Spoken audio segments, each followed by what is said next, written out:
All right, guys, welcome back to the pod here, man. We just watched the World Cup draw, and it's exciting, man. Obviously, the whole show was going on for a long time, as we kind of predicted it was going to be a big song and dance. We didn't expect anything less, but the draw was done. The official business got completed, and there are some tasty kind of groups that have shaped up. Especially for the African teams as well. There's going to be some interesting pathways and some interesting games, some nostalgia kicking around as well. So that is class. On the pod, Sam, good to see you, bro. Nice back in the UK, my friend.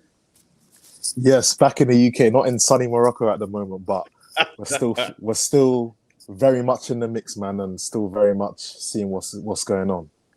Yeah, no doubt. And we have to introduce the Africa correspondent for ESPN. Ed, Dove, thank you for joining us, man. We really appreciate your time, bro. Thanks for jumping on. Thanks for having me, guys. Really excited to talk about the World Cup draw with lots of interesting storylines and so many interesting talking points there as well. Yeah, there really is, man. I guess the place to start for us, I don't know where Sam's popped off to, but he's back. I guess let's start with Morocco, man, because obviously in the last World Cup, they finished obviously in the semi-finals. Obviously, they went further than any other African team have ever gone. So let's probably start there. Obviously, their group, they have a tough group, to be fair. Brazil, Morocco, Haiti, and Scotland.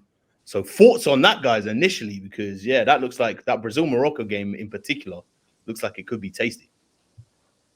Yeah, there was like a kind of gasp at the Kennedy Center in Washington when Brazil were drawn with Morocco. I think partly because Brazil are really seen as this kind of glamour side, particularly for African teams. There's a lot of nostalgia, a lot of memories of the old Brazil and a lot of African teams who really try and emulate that Brazilian style of yesteryear. And obviously Morocco and Brazil, there's a little bit of history there. The 98 World Cup, this was really the group I'm going to be honest, kind of dreaming of, with Scotland, Morocco and Brazil. As a bit of a history nerd, seeing these three reunited a la the 98 World Cup, when Morocco obviously beat Scotland 3-0 in Saint-Etienne. They didn't quite fare as well against Brazil. But to see these three reunited, and as you say, Morocco, semi-finalists at the last World Cup, I think the presence of Haiti clearly gives them optimism of progressing. So I think they can enjoy themselves and be quite confident they'll be back in the knockouts as well this time around. Yeah, I like that, by the way. They could enjoy themselves for sure. Yeah. I think Sam, when we were in Morocco, by the way, I kind of got the vibe that like they've really progressed as a footballing nation anyway. And I think this is like obviously building on the last World Cup. This is a great chance to kind of see them push even further, really, isn't it? What do you think? Yeah, 100%. I was going to say that I don't think Morocco have anything to worry about. Personally, I think they have a great team. I think going into the AFCON this year, they're obviously one of the favourites to win it, if not the favourites to win it. At the last World Cup, they pulled off wins against Portugal and Spain. So I think they should go into this tournament quite confident. Some big, yeah. I mean, look, like compared to all the African nations, like Morocco, I think they have a lot more, I'd say, horsepower behind them at the moment. Young squad, great talent. Coming in with a lot of momentum as well. So we'll see how they do at the AFCON, but I don't think they'll have anything to worry about at the World Cup in this group. And I think they have the team that could potentially even beat Brazil. So, yeah. Well, plus there's Hakimi, who's now African Footballer of the Year, massive difference maker at the business end of the Champions League, scoring in the Champions League final, both ends of the pitch. I think Morocco is stronger, arguably, maybe not as unified, but stronger than they were at the last World Cup. And don't forget, they're 11th in the FIFA World Ranking. This is a serious team. This is the best placed an African team has ever been in the pots heading into a World Cup draw. And I think it'll be Scotland and Haiti who'll be thinking this is a bit tougher than we would have liked with Morocco, rather than Morocco having to be worried about Scotland and Haiti. Yeah, no doubt. I think, Morocco can really see themselves as like a strong contender in this group for sure. Let's move on to Group E. Ivory Coast drawn in an interesting group as well. Germany in there for sure, Ecuador and Curacao. So that will be a tough group. Man, it's nice to see that. Obviously, Ivory Coast are currently African champions. So what are your thoughts on this group, guys? Because I can see this one being kind of similar to Morocco. I think Ivory Coast can get through this.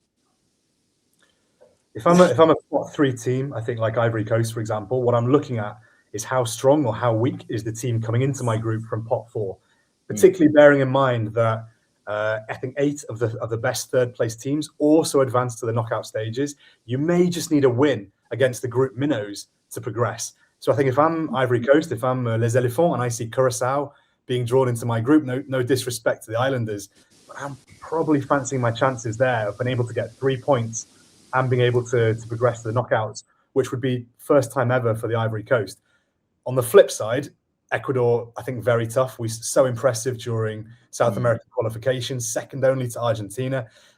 Obviously, home advantage helps them a lot when they're playing in South America.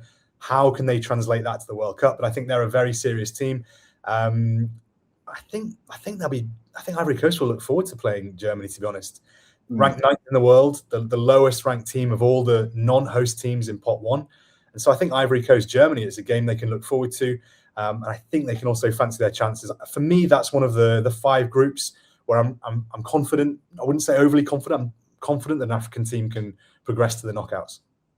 Yeah, no doubt. It looks like we've lost Sam again. That connection in the woods, man, or in the cabin. That is it. When you go camping when it's time for an AFCON World Cup draw, yeah. Yeah. He timed it. He didn't time it the greatest, but yeah, no, I agree with everything you're saying there. Obviously, this will be their first World Cup since 2014. So it'll be nice to see Ivory Coast in that nice orange kit. And also, don't forget, Ivory Coast, they once had one of the all-time nightmare World Cup groups when they got Argentina, the Netherlands, and Serbia and Montenegro. As if just Serbia wasn't enough, they had to play both of them. Obviously, they didn't succeed on that occasion. So I think they'll be much happier with Curacao, Ecuador, and Germany. Yeah, no doubt. I think, that group of death was, I remember seeing that and being like, wow, this is the group to watch in that tournament. Let's slide on down to Group F then. Tunisia. They are drawn with playoff winner B, the Netherlands and Japan. The options for playoff winner B, I believe, are Ukraine, Sweden, Poland, and Albania. So those are some tough teams that will come into that group. Like even like all of those teams are strong, aren't they? So they could be drawn into a tough fixture there. But Tunisia. I said to you just now that there were 5 groups I was optimistic about. Well, that means there were 5 groups I'm not so optimistic about, and I'm afraid this is one of them from Tunisia's point of view. I think, look, I just don't. Tunisia are very well organised. They didn't concede during qualification, so you've got to bear that in mind. This is a team who don't give up goals lightly. They're very well organised. They're going to be very gritty, as always, as Tunisian teams always are. But can they hurt Netherlands? Can they get one over on Japan? I mean, if you look at maybe Sweden, Poland, you'd say favourites to advance from that UEFA group. Would you fancy Tunisia against one of those? I would probably predict, I'm sorry to say, Tunisia bottom of the group. I hope I'm proved wrong, but I think that they've got it pretty tough compared to what they could have done for the other pot 3 teams, to be honest. Yeah, no, it's a tough group, no doubt. And I think you make a great point about them not conceding. Obviously, that's really good in terms of defensive. But tournament football, you have to go for it at some point, don't you? So yeah, see how that stands them moving into that group. First, obviously, they're in the World Cup last year, in 2022. Sorry, beat France, so that's something to take into the World Cup. Yeah, but I think that whereas Morocco are maybe stronger than they were 2 years ago, I think that was the real kind of the peak year for that Tunisian generation, that Tunisian cycle. After that, they've struggled at the AFCON. Like I said, qualification was organised. It wasn't particularly eye-catching. And so I think that whereas Morocco could still be improving, Tunisia, I'd be stunned if we got the same performance as we did last time around. Yeah, no, that's absolutely fair, no doubt. Let's move on to Group G. Sticking with the North African teams, Belgium, Egypt, Iran, and New Zealand. Egypt, man, first World Cup in a little while, to be fair. When was the last time we saw Egypt in a World Cup? 2018. So Mo Salah will be there. The Egyptian king will take stage in the USA. So that'll be good to see. But this is also, this is a group I think they can get out of, no doubt. Obviously, Belgium probably being the standout team there, but I think this is a group that they can be quite confident in. What do you think? Yeah, completely agree. I think that, look, this is, for me, the great storyline here is Salah, like you say, because in 2018, he was inspirational as he took the Pharaohs to the tournament. He almost single-handedly dragged them there. But of course, he had that injury sustained against Sergio Ramos in the Champions League final, the shoulder, the collarbone, and he just wasn't himself when it came to the tournament. And the 2018 competition, it really passed him by. Egypt, even though they had a fairly favourable group, reunited with Iran, they were eliminated in the opening round. And I think now they've got another favourable group. I fancy them against New Zealand. I fancy them against Iran. They're not just about Salah. There's Trezeguet, there's Omar Marmoush. They're going to look at their firepower and think, I think they can progress in second place from this group. Don't worry about being one of the third place teams. Don't worry about looking at results elsewhere. I think you go out, you take 4 points minimum from Iran and New Zealand. You see how it goes against Belgium, and you qualify second from that group. And I think the great news is Salah might really have the opportunity to break new ground with Egypt at a World Cup. Yeah, I think this is almost like the perfect kind of place for Salah to kind of bounce back as well. I feel obviously his form for Liverpool's been a bit up and down this season, hasn't it? It's been a bit disappointing compared to like the heights that he's reached over his career. So this could be the springboard for him to kind of, you know what I mean, end the season on a high almost. I think Egypt fans will be hoping that he can do it in the Africa Cup of Nations already. They don't want to be waiting till the World Cup. But maybe you've got a scenario where Liverpool and Salah decide, okay, it's time for us to go our separate ways. So he finds himself potentially in the shop window come the World Cup, which would be an interesting dynamic, an interesting subplot to add into, as you said at the beginning, quite a rare World Cup appearance for the Pharaohs. Yeah, Ed, I'm a I was going Liverpool to say, it's quite difficult. Yeah. Don't be breaking my heart like that, man. Don't be putting that out there just yet, my friend. I was going to say, I think it's quite challenging for Egypt. I'm not too sure what to expect from them. I mean, they don't have a lot of history at the World Cup. I mean, you know, over the years during Egypt's dominance, they'd always win the AFCON, but you'd never see them at the World Cup. They'd always seem to miss out. But coming into this one, I mean, it's an aging Salah, if I'm being completely honest with you. They don't have that much star power when you look at the likes of Senegal, when you look at the likes of Morocco.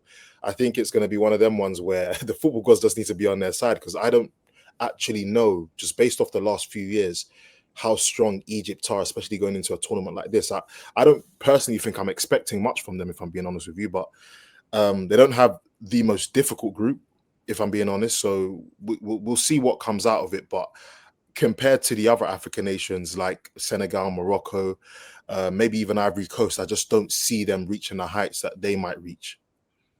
Yeah, I think Ed mentioned the other player that slipped my mind was Marmoush. Marmoush could make a difference here as well. Yeah. He's a baller. Yeah, so he could make a difference in this. Let's go to probably one of the stories of the whole tournament, to be honest. Let's go to Group H, which is Spain, Cape Verde, Saudi Arabia, and Uruguay. Now, obviously, Cape Verde, this is the first time they've qualified for the World Cup. And, bro, in qualifying, they look really good. Excellent home form, 5 wins in 5 without conceding a single goal. So they look really strong. But obviously, unfortunately for them, they're drawn into a tough group with Spain and Uruguay. And I know Saudi kind of had the story of the tournament in the last World Cup with that win over Argentina. But how do you think they can do it? Do you think they can they cause an upset here? Maybe qualify third? No, I don't like that reaction. That its reaction doesn't suggest that they will. Fellas, I wish I could sit here optimistically and say Cape Verde are going to squeeze their way through out of this group, but I just can't see it. Spain, the opening game. I mean, Spain were slow the World Cup where they finally won it. They struggled in their opening game that time around. This is just a beast. It's just a machine that operates smoothly, a machine that can roll teams over. And I think Cape Verde, I just think it's going to be a completely new environment for this team. Obviously, a lot of them play in the Portuguese league. They're used to European football, but as a collective, their first competitive game off African soil, and you've got Spain, the tournament favourites, be a huge venue, a new continent. I'm trying to look for reasons for optimism, but I'm struggling. And I look at the other two teams. I'm thinking, if there's one team who's not going to give you an inch, who's not going to, like, Uruguay they're not going to be moist eyes thinking, what a beautiful fairy tale, what a beautiful story this is with Cape Verde. Forget it. Uruguay are there to win. Uruguay are going to bully them. Are going to pick on them. Are going to make sure the new boys feel like it's first day at school, first day at secondary school, and welcome to the big leagues. And then Saudi Arabia, they've got Hervé Renard as their head coach. There aren't too many coaches in football who know African football better, who know the ins and outs, how these teams work, how they operate. I'm sorry. I wish I could give you good news, but trust me, I love Cape Verde. It's fantastic they're here. Wonderful story. But I would say just enjoy the story until the opening whistle against Spain, because I'm not sure we'll be enjoying it too far after that. Yeah, no. I think you summarized that perfectly, Ed, man. Enjoy the journey. I was going to say that I completely agree with Ed. I think they just got to have fun. I think the fans going out there, the players going out there, they just got to enjoy it, because I don't think, it's looking like it's going to be difficult. But having said that, I think it's quite ironic that they're in the same group as Saudi Arabia, because I remember the last World Cup, Saudi Arabia beat Argentina in the first game, and that was a massive upset. Anything can happen in football. So I think they depending on how the first couple of games go, I think they should be a bit hopeful about that third place spot. It's just that how would they rank amongst the other third place teams? I think that's what the issue is. I think it's not impossible for them to finish third in their group. It's just whether or not they'll make the final table. Cape Verde, I think, just over the last year, the World Cup qualifiers and even the friendlies they've played, the AFCON qualifiers, for example, they've surprised a lot of teams already. Their manager won Coach of the Year at the CAF Awards, so I wouldn't completely rule them out. But yeah, that game against Spain, I think we already know what's going to happen. Sam was fairy tale, man. I agree. It's the game against Spain. You know what? It's the first 15 minutes. I want a fairy tale to World Cup. How do you settle? How do you ride out that emotion? If you can hold Spain at bay, if you start taking a bit of confidence, if you start growing into the fixture, if they start believing, you know what, we belong here. We've qualified legitimately, automatically. We have our place against the big boys. Maybe they could ride it out. I remember Trinidad and Tobago, their first World Cup appearance. Admittedly, it was against Sweden. It wasn't quite the same level. They got a 0-0 draw, and they didn't qualify from the group. But they took a lot of confidence from that. And maybe for Cape Verde, if they can ride out that opening 20 minutes, they could be onto something. But I'm struggling for optimism, I'm afraid. I'm not, and I agree. To be honest, let's move on to Group I. Now, so one of the big boys is entering the chat. Senegal, France, Norway, and playoff winner 2, which could be either Bolivia, Suriname, or Iraq. Senegal, man, I think they'll be confident in this group. They've been really good over the last few years internationally for sure. So Senegal, France, though, that is a throwback that I am looking forward to watching. What a game that's going to be. Yeah, that was one of the all-time iconic World Cup matches, one of the all-time iconic World Cup giant killings. Papa Bouba Diop's kind of scrambled goal early on to defeat France, who were at the time world champions and European champions. This was Senegal's first ever game in a World Cup. It was a team who played their football in France. Not many superstars. Obviously, El Hadji Diouf had kind of had a fantastic year in French football. But that is the game on which Senegal's subsequent footballing identity has been built. People don't talk about them finishing second at the AFCON that same year. But people, as long as they live, will talk about the day they beat the world champions, France, a country they know very well, in the opening game of a World Cup, and went on to the quarterfinals. The fact we're having a rematch, I think it is a blessing from the FIFA gods that we've got the chance to experience this again at a World Cup. And I think Senegal they're not the new kids on the block anymore. They've won the AFCON now. They've had true superstar in Sadio Mane, who will still be there. They've got players playing at Bayern Munich. They've got players starring in the Premier League. Great match, and it's going to be a lot of fun. And like I said to you earlier about Morocco and Haiti, I think the fact that they're going to have to play Bolivia, Iraq, and Suriname, one of them, not all of them, one of the weakest teams in the competition. I think Senegal will think we can do it back-to-back knockouts, having obviously reached the last 16 at the last World Cup. Norway's the tricky one there, because Norway, they're ranked just inside the top 30 in the world. They're obviously returning for the first time since '98. Obviously, they've got Erling Haaland. Tough opponents. So I think slightly cautious, but I think because of that weak team from the Interconfederation playoff, I fancy Senegal to reach the knockouts again. Yeah, me too. What do you think, Sam? Yeah, completely agree. I think if we're looking at an African team to potentially win the World Cup, if it's not Morocco, then I think we look to Senegal next. I think similar to Morocco, they've got a strong team, great performances over the last 12 months as well. I mean, I remember going to the game in Nottingham Forest where they beat England and shocked a lot of people, but at the same time, they really stood their ground and put in a good performance. So I think they've shown already that they can go against the big boys. And obviously, like last World Cup, making it to the last 16, I think they'll go into it with a lot of momentum, with a lot of confidence, and they might surprise a few teams. I'm not sure how far they'll make it, but I think they'll get out of the group comfortably for sure. Yeah, no, I agree. I think I really like Senegal, man. I like their team, I like their players, so I'll be really excited to watch them play. Let's move on to Group J. Getting through them now: Argentina, Algeria, Austria, and Jordan. Algeria's first World Cup since 2014, where they reached around the 16. So it's good to see that team back as well. I'm sure. Well, Riyad Mahrez is still firing for them. So one of my favorite players to watch. To be honest. I love Mahrez. He's one of my favorite players. So well, we'll get to see Mahrez Messi at the World Cup, which will be something to look forward to. Algeria also have Mohamed Amoura, who was top scorer in the World Cup qualifying for all of Africa. So they've got kind of new faces coming through, and I think players like that can really hurt Jordan. I think there's 3 points there for them if they want it. I think Austria, tough game, and I think I mean Argentina. It's this is why you want to be in football. This is why you want to be in the World Cup. Let's really show what Algeria can do against the world champions. If you lose, it doesn't matter. No one's really expecting too much from you. But if you win, that's something that people talk about forever. It's a memory that will never leave you. So go out and, like you said before, Sam, do what Saudi Arabia did in the last World Cup. Go and give Argentina a bloody nose and show people what you can do and reach the knockouts. So I think that'll be a good one to look forward to.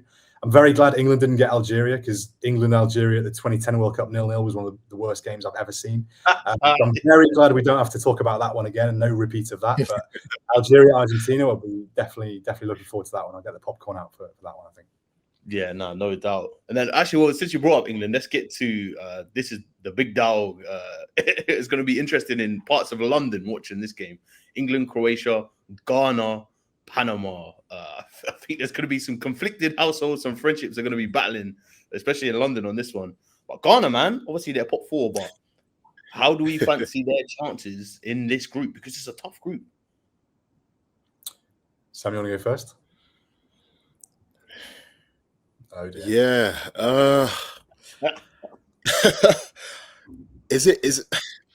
I'm going to say something controversial, because I think in this scenario, we might be putting them in the same category as Cape Verde here. I don't have so much confidence in the Ghana team. I think they're currently on a rebuild, in my opinion. I think they're currently still experimenting and trying to get back to the glory days they once had in, the 2010 team, for example. But looking at this Ghana team, I think getting into the World Cup in the first place was a great achievement for them, but I just don't see them being able to withstand the current group they're in and even just get into the knockouts. I'm not hopeful at all, if I'm being completely honest with you. I think, once again, when I compare it to the other teams, when we're looking at Morocco, we're looking at Senegal, we're looking at Cote d'Ivoire, it's just, I don't think they make it into that bracket of teams. I mean, Ghana on paper, usually you expect them to do well. I think we're talking about one of Africa's giants here, but I think currently you're looking at an England team, we're looking at a Croatia team. I just don't see them breaking into that top 2. One thing that I would say is that Croatia is not the same team that they were in 2022. So that could give Ghana some hope there. But I just think that Ghana don't have the players to do it. I know Semenyo, star player, Kudu, star player, but I have to say, currently, right now, Bournemouth are being inconsistent at the moment. Tottenham are inconsistent at the moment. But obviously, World Cup is months away, and we don't know what the players are going to look like. And we know that players can, not necessarily have the form for club level at the moment and then go to an international tournament and shine. But I just don't see Ghana making it out of that team. I think it's going to be one of them ones where they just got to enjoy the ride and be thankful that they're there. It's going to be a first ever competitive meeting between England and Ghana. They had one game previously, a friendly, back in 2011, but this is the first time they've ever met in a match that matters. I think there's going to be a derby feel to it. Like you said, a lot of those players either playing in the Premier League, playing in English football, or have spent years in English football. So there's going to be no secrets. There's going to be no kind of, who's this guy? I think there's going to, and I think you're maybe doing a little bit of disservice to their talent. You've got to add in as well guys like Inaki Williams, even Jordan Ayew, who continues to score during the World Cup qualifying. Was impressive for Ghana despite his advancing years. And I think players like that, could they hurt England on the counter-attack? Could they sneak a goal? I don't think it'll be a walkover, England against Ghana at all. I don't think England would have wanted Ghana from pot 4 at all. When you've got maybe Curacao or Haiti or Bolivia or Iraq to pick out, getting Ghana, I think England they're not going to be happy with that. And I actually give Ghana a little more chance than you're saying. I think I'm actually quite impressed the way that they bounced back from a disastrous Nations Cup qualifying campaign. They're not going to be at the tournament in Morocco later this month. The way they bounced back from that to qualify for the World Cup fairly comfortably. They had a decent group, Mali with maybe the toughest team, Comoros. But the fact that they kind of pulled themselves together, got over the line under Otto Addo, I think they'll be quite confident. Although I think tough draw. Panama are decent. They control the ball well. Croatia, they're not what they used to be, but like you said, it's still a solid team. And England, a lot of superstar players. So I don't fancy them to go through, but I think they could maybe cause an upset, maybe cause a surprise. Yeah, I was even going to say that I think Ghana's one of those unpredictable teams, because I remember going into the previous World Cup 2022. It's almost a similar vibe in a way where we're not too sure what type of Ghana team's going to turn up, because I remember them going into that game against, was it South Korea they beat in Kudus? I remember Kudus scored from like 25 yards out. So it's one of them ones where I feel like we're going into the tournament quite unsure, because like Ed was saying, they had a poor AFCON campaign, or qualifying campaign, I should say. Did really well in the World Cup qualifiers, obviously made it to the World Cup now. So it's almost like we don't know what type of Ghana team might turn up. We've seen them qualify for tournaments, and then, first few games, it's like performances have dropped, and then we've seen them kind of surprise us and shock us and get a win. So it's going to be interesting to see, but I'm looking forward to that England game. I don't know when that's going to be in the schedule, first, second, or third game, but I think that's going to really show whether they can compete similar to how Morocco and Senegal might compete. Yeah, that's the second game. So maybe if Ghana have done something against Panama and they're open, if they've got a draw against Panama, then you're facing England. I think it's going to be in either Foxborough or Toronto. Maybe you've got a bit of momentum on your side. But we went to Asamoah Gyan after the draw, and that was not a man who was looking confident with that World Cup draw. So that maybe said a lot of what people are thinking. But like I said, like we said with a few teams, I mean, make history, become the first Ghana team to beat England in a competitive match. Why not? This is what immortality looks like. So go and seize it. Yeah, the history is there to be written, and like I said, in London, that game is going to be interesting to watch. And I think Sam, obviously us being Nigerian, I think it might have something to do with optimism or pessimism, shall we say, of how they'll do. Well, I mean, do I go for my rivals or do I go for the nation I was born and raised in? I guess we'll see. That is when are we gonna talk about Nigeria's group, lads? Are we gonna get there at some point? Oh, he went there. Come on. Proper low blow. He went there, man. I think that's a good time to discuss Group A. We're going to bring in Leonard from ESPN South Africa correspondent. Leonard, thank you for joining us, man. Really appreciate your time. Thank you so much to all of you for having me on. We need to discuss the South Africa group, Mexico, Korean Republic, and playoff winner D. First and foremost, there is a throwback going on, Mexico versus South Africa, taking us back to the 2010 World Cup. What are your thoughts on the group, man? I think there's plenty of reason to be quietly optimistic that Bafana can cause a stir in this group.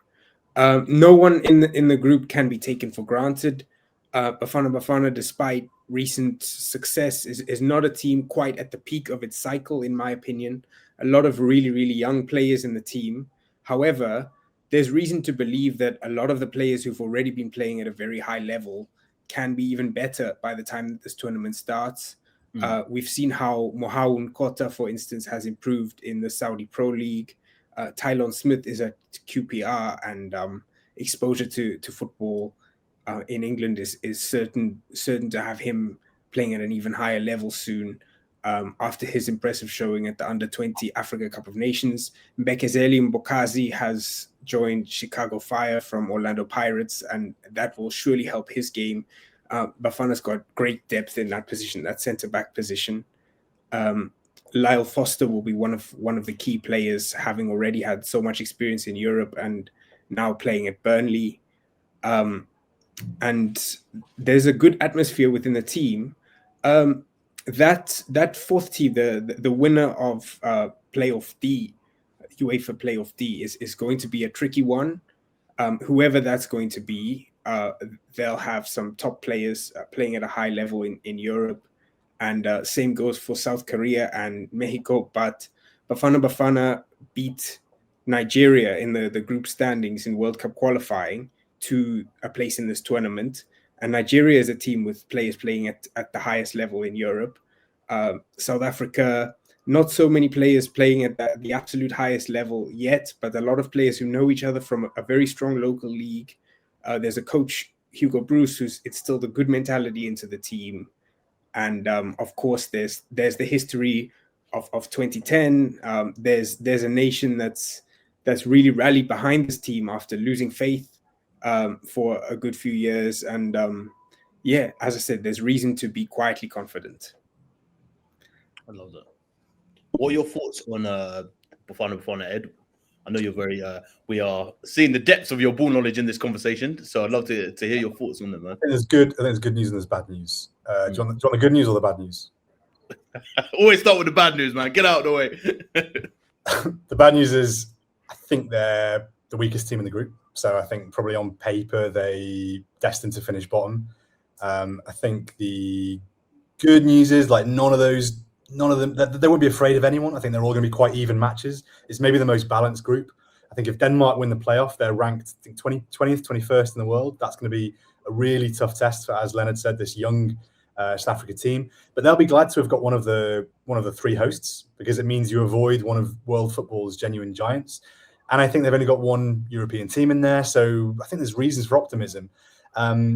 Maybe Leonard could talk about, because it's beautiful that we've got the opening game of this tournament is going to be Mexico, South Africa in Mexico City, when the opening game of the 2010 World Cup was South Africa, Mexico on South African soil. So we've got this perfect kind of mirrored opening game. And obviously the 2010 opener was famous for Shabalala's 55th minute opening goal, a wonderful cut down the left flank and a shot from distance. The celebration, as we can see, unforgettable. A goal for all of Africa, as they said, somewhat patronizingly. But we're now going to have, obviously, Mexico equalized and South Africa were eliminated. But we're now going to have the opening game in Mexico City at the Azteca. Like, Leonard, what did that Shabalala goal mean for South African soccer in the last 25 years? And what's it going to be like to replay that fixture now at the home of Mexico? In the moment, that goal meant absolutely everything for the country. You've got to remember, of course, South Africa as a democracy is fairly young, only had its first democratic election in 1994 after the end of apartheid. Football is predominantly a black working class sport, but that was a goal that was celebrated certainly by the entire nation. I'd like to believe all of Africa. I'm not quite sure, but definitely the whole of South Africa, just for that moment, felt like it was united. You asked what it meant for South African football in the years since. I think there was a lot of disappointment around the country that South Africa didn't kick on and really build a winning team on the men's side. Certainly did on the women's side, but on the men's side, not so much. And there wasn't the sort of strong administrative culture within the South African Football Association that we hoped would emerge out of that. Slowly but surely, though, things have been moving in the right direction. Certainly now, as far as the men's team goes, and youth development was a big problem. You look at the team that failed to qualify for the Africa Cup of Nations in 2021 prior to Hugo Bruce taking over. There wasn't this culture of bringing young players through. A lot of the time, really, really talented players weren't given the opportunity and were allowed to fade out a little bit. Now, some of the best players in this team are in their early 20s, and I think it's fair to say that this team that takes on Mexico will be a better team than the one that took them on in 2010. Leonard, I was going to say, I think from an African football perspective, I'm quite excited for South Africa. I know they're probably not the favourites in the group, but I think just looking at their squad and the number of players that actually play in South Africa, I think it's an opportunity to kind of prove that, the South African league should be taken seriously. The players that play in that, play in the continent should be taken seriously. I think you can count, on one hand, the number of players, that have been called up for the current AFCON squad, that actually play in Europe. There's probably 1, 2, or 3 of them that are, playing in Europe. So how exciting is it to see players from the South African league, playing on a big stage and potentially going up against, some of the world's best, some of Europe's best? The PSL deserves a lot of credit for all the problems that we see from time to time. It is overall a very administratively sound league. I think it's a credit to South Africa and to the African continent, because a lot of players come from elsewhere in Africa to play in South Africa. It's going to be really exciting seeing players in the World Cup, a team with so many locally based players. But also, it must be said, there was this stereotype, this trope for a while, that South African players in the PSL are too comfortable. They're not driven enough to go play in Europe because at home they have all these comforts. I think that if there was any truth to that, Hugo Bruce has played a big part in making sure that people can't say that anymore, because he's instilled maybe the one element that was lacking, which is a mentality of drive and togetherness. I think that perhaps there may have also been a little bit of club loyalty before national team in the past, but certainly right now, everyone who I speak to in that group says that they're all one big unit. Mamelodi Sundowns and Orlando Pirates are the two best represented local clubs in the South Africa setup. Players from those two teams, even though they've been battling for the top two spots in the league the majority of the past decade, when they're on national duty, they get along.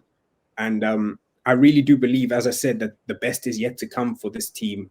And it would be fantastic if this time the momentum can be kept up, unlike in 2010. Yeah. I was also going to ask, if South Africa were to miraculously get out of the groups, and the footballing gods were going to be on their sides, who are the players that you think will help get them over the line? I think some of the players I referred to earlier are going to be very important. I think Mohau Nkota is one player who I think I rate him even a little bit higher than most South Africans rate him, and South Africans rate him very highly. I think he's an unbelievably skillful winger, but apart from just the flair and everything that South Africans are known for, he also works incredibly hard. I've been watching his games in Saudi Arabia. He's getting more technically aware. He's tracking back. Lyle Foster is someone who has had his ups and downs, but from everything I've heard, he's someone who really passes the knowledge that he's gained in Europe on to the other players. And of course, he's a fantastic striker. Ronwen Williams has become quite famous for his brilliant performances at AFCON 2023. Bafana Bafana's defense as a whole, defensive unit, is going to be very, very key. Centre back, it's difficult to predict exactly who will start, just because there's so many options. Mbekezeli Mbokazi, who's just signed for Chicago Fire, is a likely starter, even though he's only 20 years old. Who could play alongside him? Wow, there's so many options. Tylon Smith was a surprise inclusion. QPR's Tylon Smith in the Africa Cup of Nations squad. He's maybe one candidate. Could be the more experienced Siyabonga Ngezana, who's in Romania with Steaua Bucharest. It could be Nkosinathi Sibisi from Orlando Pirates. It could be another young centre-back, Malibongwe Koza from Mamelodi Sundowns. I could go on, but I think, to give you a short answer, probably the most important component of Bafana Bafana tactically is just the defensive units. The defense will take them through. That's what we're looking at. Leonard, thank you for joining us. Before you go, man, how far can South Africa go, man? Are we gonna let's be optimistic here, man? I think it's reasonable to hope for a round of 16. I know there's a round of 32 before it. Bafana Bafana have never played in the knockout stage of a World Cup. Obviously, previously, knockout stage used to mean round of 16. Me, in my heart of hearts, I hope that we can make it to the round of 16, and that there can be no doubt that this is the best team to represent our country ever. Bobby, you told him to be optimistic, and he really was. Yeah, I'd love for whatever's in Leonard's heart of hearts to be in my head of heads, because I'm afraid I can't see Africa escaping from the group. But I hope I'm wrong. The football gods, man, they could be on our side. They could be on your side, man. No doubt. Leonard, thanks for joining us, man. We really appreciate your time. And definitely over AFCON and even when the World Cup comes up, we'll definitely be talking again. So thank you for joining us, man. Really appreciate it. Ed, if you don't mind, we'd love you to stick around because we're going to bring Lewis in just to discuss DR Congo. They are on, obviously, unfortunately, our trip to Rabat didn't result in a Nigeria coming towards this playoff. I don't even want to see Lewis's face right now. I'll be honest. yeah. So I know he's probably just in the background, probably getting ready. But just going back on that, actually, Congo, obviously, if they take on, I think, let me just see the playoff run: Bolivia, Iraq. No, it's DR Congo, Jamaica, and New Caledonia. Yeah. So if we're looking at it like that, I guess DR Congo probably would feel like they're gonna go through, right? I think we'd all agree and say that, right? Strongly, I'd probably agree with that. Yeah, I mean, they eliminated Cameroon, they eliminated Nigeria. They were very close in their group, and it was only a defeat by Ivory Coast in Kinshasa, or a draw. I can't remember which kind of cost them top spot in the group. So they arguably should have qualified automatically, but then they ran the gauntlet in the playoffs. And if you've eliminated Cameroon and Nigeria, I don't think you're going to be afraid of either Jamaica or New Caledonia, even though it's going to be a neutral venue, a new continent for them. They've not played outside Africa since the early 70s. But I really fancy them as such a good team, so much talent, well organized with Sébastien Desabre. I would even say maybe DRC, one of the dark horses, like one of the surprise packages of the whole World Cup, I would say. And I stick to that even after seeing the draw. Yeah, well, they surprised us. Lewis, we met him out in Morocco. That was a great trip. We connected from the LeopardsFoot, so that was really cool. Lewis, thanks for joining us, man. Thanks for the invite, man. It's very nice to see you, and I'm very happy to see you, Sam. I'm happy to see you at all, man. But I wish you guys the best. I wish you guys the best in March. I appreciate it. Man, boy, that was intense. That was intense. This draw was intense because until last minute, I thought we were going to be in the same group as Belgium, and it would have been crazy given the colonial history, the background, and also the fact that a lot of Belgian players are of Congolese descent, as you guys know. But eventually, I think, to be honest with you, I think it's definitely going to be. But let's not forget first that everything is hypothetical, right?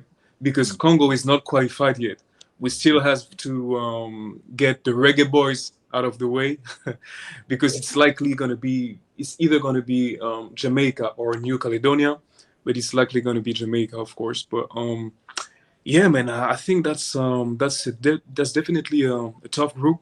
But it's the World Cup, so of course we are the lowest ranked team in this group. But I think if you want my honest opinion about it, I think we definitely, I wouldn't rule us out. I would definitely not rule us out because we have our assets, and I think the AFCON is going to play a big role in what we're going to do at the World Cup. In order to, if we can bolster this confidence, this momentum that we already have, given the fact that we've beaten Cameroon, and sorry guys to stir up some bad memories, but Nigeria. I think the AFCON is definitely going to be pivotal in the way we're going to approach this World Cup. So even though on paper Congo is the lowest ranked team in the group, we definitely can do something because we have a team that is building a chemistry, that knows how to play good football. I think you've seen it, guys, in Morocco. And even though you could say that Congo has, let's say our weak spot is that we're not used to play teams outside of Africa. The last non-African team that we've played was New Zealand. It was 2 years ago, if I'm not mistaken. We drew 1-1, but the team wasn't the same. The chemistry wasn't the same.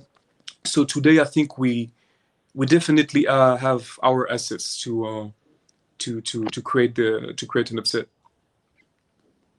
Yeah, no doubt. Tough group, man. Obviously, drawing Portugal, Uzbekistan, Portugal, Columbus. yeah.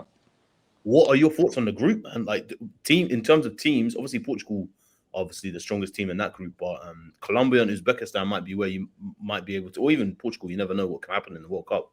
Might be where you might be looking at where you can pick up points there. What are your thoughts against playing Portugal, man? Because that will be, you're saying like you haven't played a team outside of Africa in a while, and then you get one of the best teams in the world. That's how you grow up. That's how you grow up. That's how you learn. And the World Cup, is the perfect opportunity for that. So definitely Portugal are the favorites, no doubts. But this is the kind of game where you can definitely learn and grow from it. And also, let's not forget, we have players that are used to, even though they haven't faced on the international level, a team outside of Africa, we have players that are used to play in Europe's top leagues. So, because if you look at our team, you will be familiar with Aaron Wan-Bissaka, of course, Axel Tuanzebe when he's fit, Noah Sadiki, who's having a very impressive season at Sunderland. So, and also we have, of course, our captain, our boss, Chancel Mbemba, who's a very, very good player and who used to play in the Champions League. So we have we have a good blend of like players with like experience and stuff, and also a few dual nationals players are also going to join the team after the AFCON. So the team is going to be strengthened.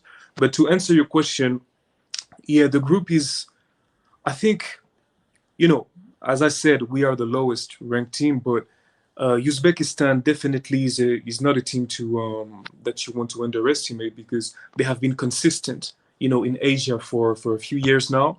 But I think we can beat them. Like if you look at individually, like I think we are better than them, but it will depend on a lot of factors.